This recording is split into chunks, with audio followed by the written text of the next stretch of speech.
آپ نے حضرت عمر سے فرمایا عمر تیرے زمانے میں ایک شخص آئے گا، اس کا نام ہوگا اویس، اس کا قبیلہ ہوگا مراد، اس کی شاخ ہوگی کرن، اس کا رنگ ہوگا کالا، قد ہوگا درمیانہ، اور ایک سفید نشان اس کے جسم پر ہوگا۔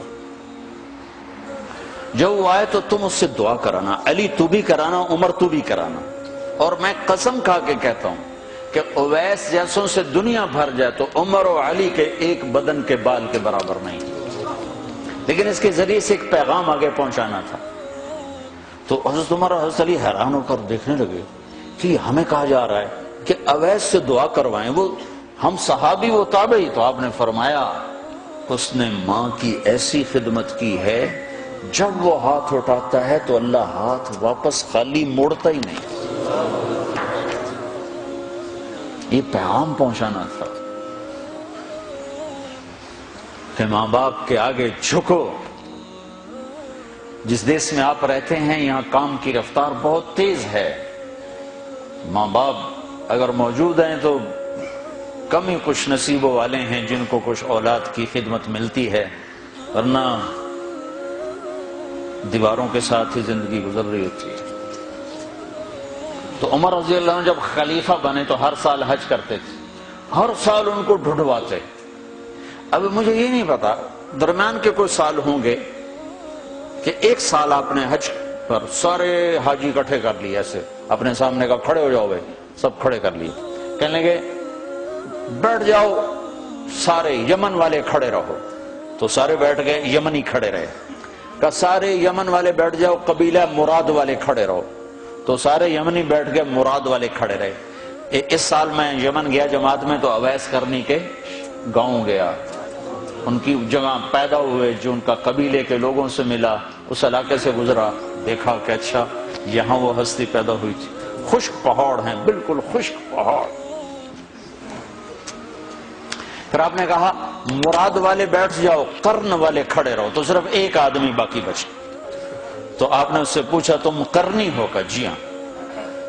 اویس کو جانتے ہو؟ کہ جانتا ہوں، میرا سگا بھتیجا ہے، میرے بھائی کا بیٹا، لیکن وہ تو تھوڑا پاگل سا ہے، آپ اس کا کیوں پوچھ رہے ہیں؟ تو عمر رضی اللہ تعالیٰ عنہ رونے لگے، کہا وہ نہیں، تو پاگل نظر آتا ہے۔ پھر آپ نے پوچھا کدھر ہے؟ آیا ہوا ہے حج میں ہے؟ کہ جی ہے۔ کدھر ہے؟ کہ جو اونٹ چرانے نکلا تھا عرفات کی طرف۔ تو حضرت عمر نے حضرت علی کو ساتھ لیا اور دوڑ لگائی اور پہنچے عرفات کی طرف، تو دیکھا تو ایک آدمی ایک کیکر کے درخت کے نیچے نفل پڑھ رہا اور اونٹ اس کے چاروں طرف چل رہے۔ تو یہ دونوں حضرات بیٹھ گئے، تو انہوں نے اویس نے محسوس کیا کچھ آ گئے لوگ، تو انہوں نے نماز مختصر کر دی، سلام پھیرا۔ تو حضرت عمر نے پوچھا کون ہو بھائی؟